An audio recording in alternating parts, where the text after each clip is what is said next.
lot of Kobe, Nipsey hustle too, just because of how his headspace was. Dedication, Yeah, yes sir, Kyrie yes sir. Irving, I'm right there a with lot you. of Bob Marley and Bruce Lee, and that's all people who really focus on keeping a peaceful mindset and a peaceful headspace. That's huge, bro. That's huge. The studying, what I want people to take away from that is the studying of greats, the studying of people that you want to be like, emulating them, taking some of their game, and then putting it into yours. Because the more you study greats, the less of a chance you have to fail. Because Exactly. you missing the mistakes that they made. They're telling you what to do to get around those. Literally. The free game is there. All you got to do is just look. So what's up? Welcome to the Nothing But Net Worth podcast. My name is Hassan Thomas, student athlete engagement manager at iGrad.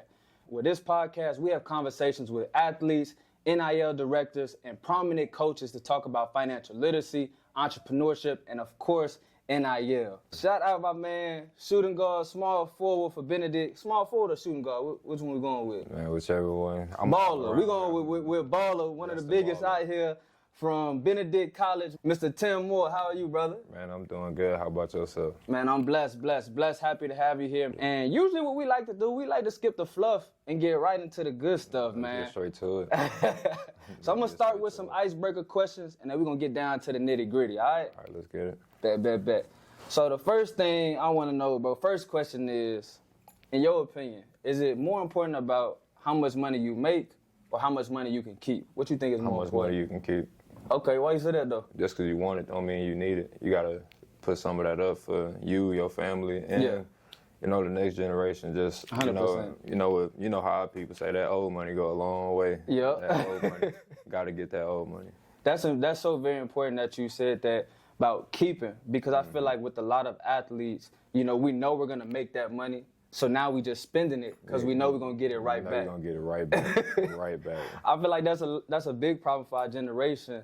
But the reason that I feel like we should, you know, strive to keep that money is because we have certain goals, we have certain dreams that we want to hit. Like you said earlier, you have dreams of getting to that G League, starting at the G League, making the NBA. If I can go straight into the NBA, I will. You know, it's a process, though. Most definitely, but you gotta, you know, pay to get to some of them camps and all those different things. So the goals that you want, they still do require money. Yeah. You know what I facts. mean? So Facts. it's always centered around some type of money. And the second question I got for you, bro, I'm gonna give you two quotes. All right. I need to know which one is more accurate in your opinion. More money, more problems, like Biggie. And the second one is money can't buy happiness. Which one is more accurate in your opinion? Which one's more true? That's a tough one. Oh. So more money, more problems, or money can't buy happiness. Which one is true? I feel like it's both Really? equally.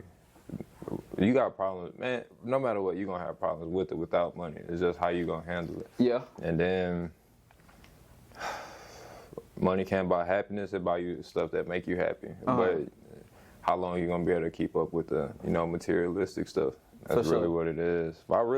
If I really had to choose it, I had to do money can't buy happiness. Okay, so you believe in that one most? For sure. Okay, You I know, was it's a lot of millionaires out there that's, you know, low key kind of miserable. most definitely. Just because, you know, money ain't nothing. It's just, it's a helper. I was looking at this Deion Sanders interview, and he said at the time he was on top of the world. Like he had all the girls, he had all the money, all the fame. He was bringing MC Hammer and bringing all the people to the games and stuff. So he was lit, but he still wasn't happy, still wasn't fulfilled. I don't know if you heard, but he drove off a cliff, tried to kill himself. I think I've seen that interview before. Yeah, he drove off a cliff and you know, tried to kill himself and wasn't fulfilled. So I definitely agree with you when you say money can't buy happiness. You really do got to find that internal joy. Yeah, and I feel like that comes from accomplishing your goals, you know, accomplishing your dreams, and then the money is just like a byproduct. It just come with it. That's basically your reward for working hard. Facts. Third final icebreaker, we're gonna ask my man, I wanna know, what was the college that Kobe Bryant went to, one and done? What was that college? He ain't go.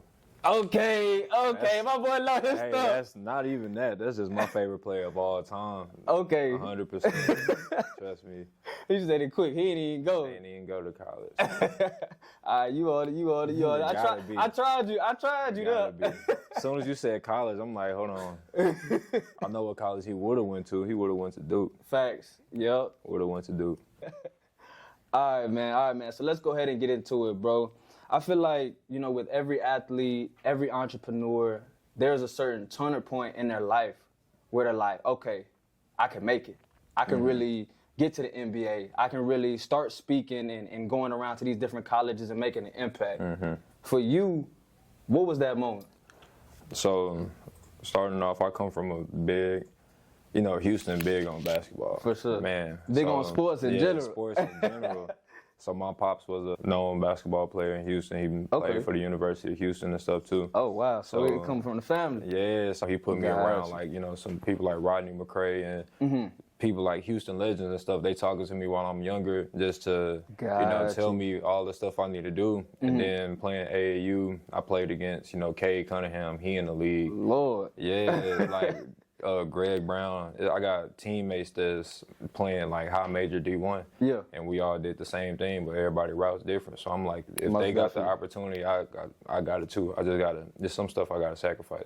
So, the more you sacrifice, the more you can get out of it. Most definitely. So for you personally, what was it that allowed you to, for the young folks listening that may not have those people around them, what do you think they could do to, step up their game, continuously improve their game? Did you do a lot of studying when you were, did you watch a lot of basketball? What did you do to kind of excel that pace for you? So, if my dad see this, he gonna laugh because he told me, he said, if you ever make it to the league, you're gonna be the first basketball player to never watch basketball. Bro, what? I never used to watch the NBA for some reason because it's like, why watch it? I'd rather go outside and go play it. Okay. That's how I felt. But I feel like you have to fail in order to know what you're doing wrong or right. That's if you're true. doing right, it keeps going. If you fail, you just like, all right, I need to take a different turn to something like this. So for the young people, just fail. You can watch film, but you sitting back watching ain't gonna always, you gotta take action. You gotta go get active. Yeah, dreams don't work unless you do. You gotta keep pushing. You gotta just keep going. Nah, I love that, bro. I love that. You got to go out there, actually get that experience. Have to. Go out there and make them plays. And that's what I feel like. And don't be afraid to fail. If you mess up, you mess up. You got another day to try again. Just try Dude again. I interviewed on my podcast, he said, fail forward. You know what I mean? So go out there. And especially with us being young, you know what I mean? We can make mistake. Yeah, we got all time. it takes is that one shot. You had that one scout in the gym whenever you having the pro-am game. So let's go ahead and talk about that. You were talking about is it pro what? It's Pro-Am. So Pro-Am. So let's go ahead and get into that. NIL Pro-Am in Houston. And my father used to play it when he was college and high school and stuff. So it was a cool experience for me to come in and play. Yeah. We got superstars like, Jonathan Simmons up in there and Savion Flagg. Most definitely. This summer, Kenneth Lofton came. Daniel House played. I had to check up with Daniel House too. So it's like you can Is he tell still in the the league? difference. Yeah. Okay. You can tell the difference between a pro and, a collegiate player. And it was a big difference, but I was able to, stay with him just because. And what is that difference, bro? What would you say? It's Is it really speed, the strength? Or? It's not even. It's the intelligence.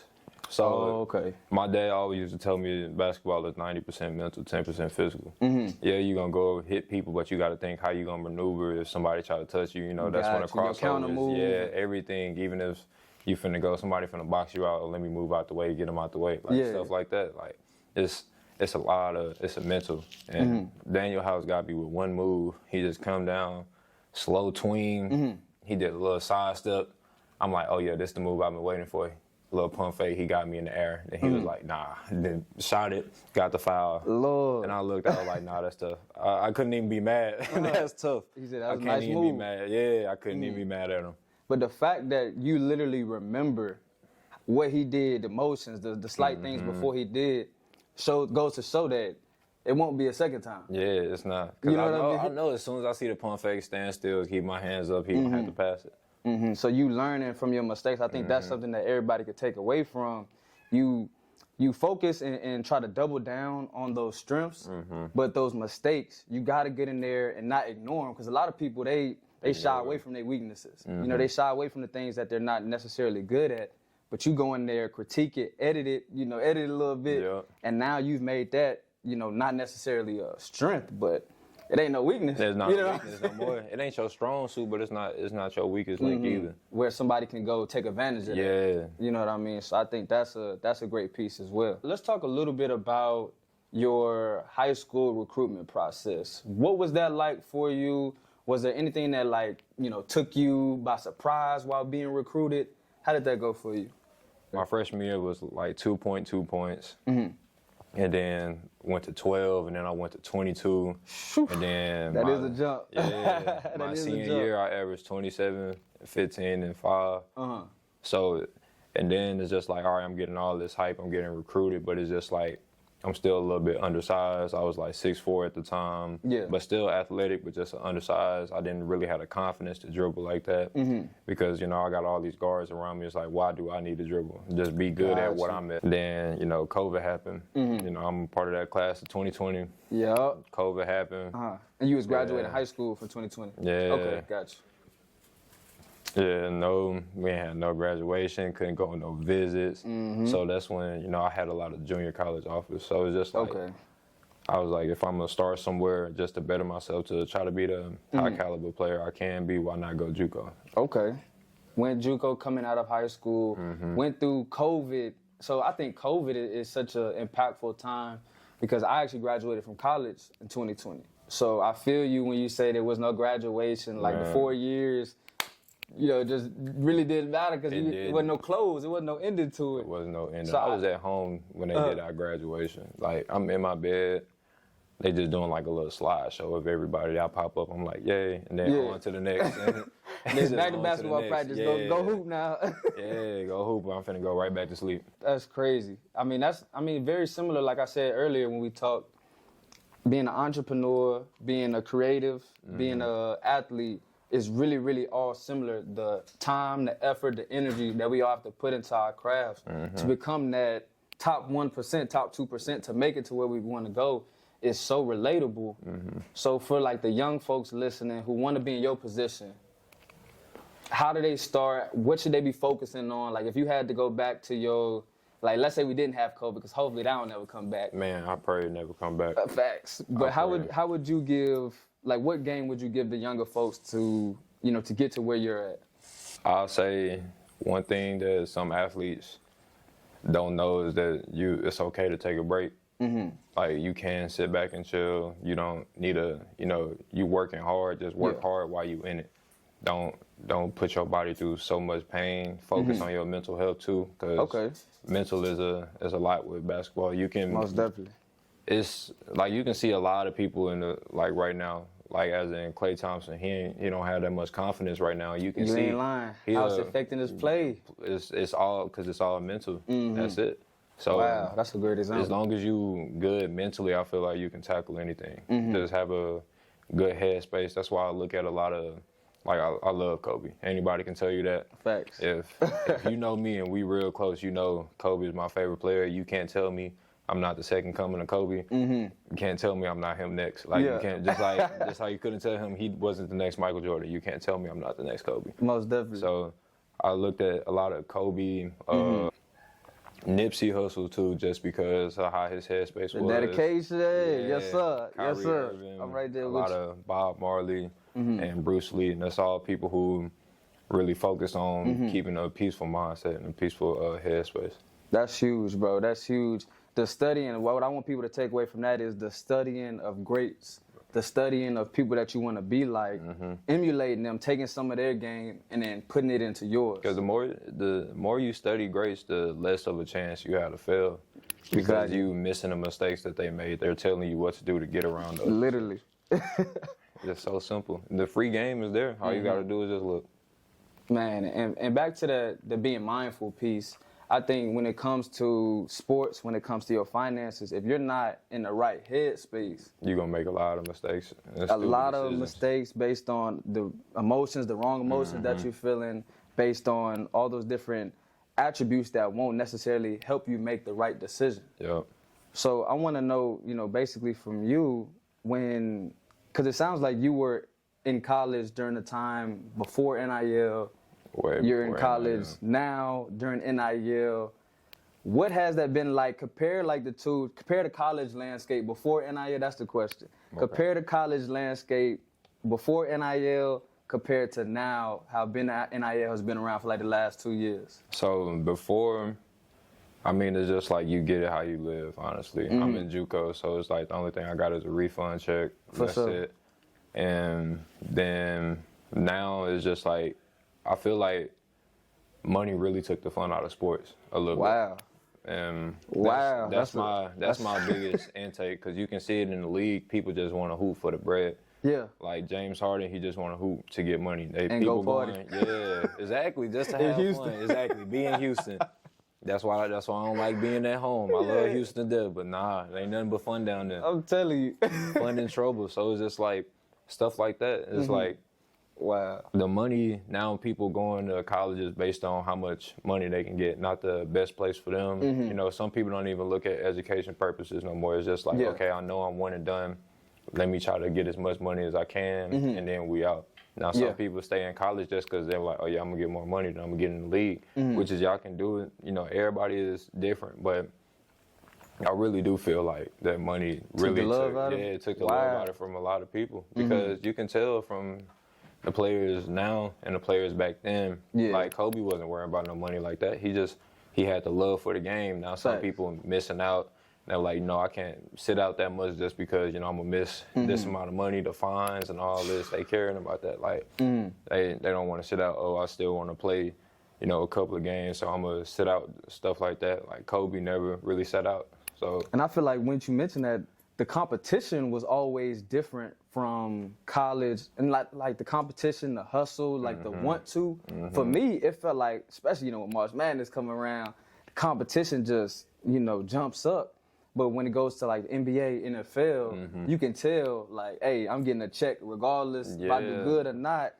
Now, as you mentioned, everybody's getting paid. But I want to know from you, because you're an athlete, a collegiate athlete, where is that balance of, yes, I should be paid, compared to, I'm hooping for the love of it. Like, where would you say the balance is?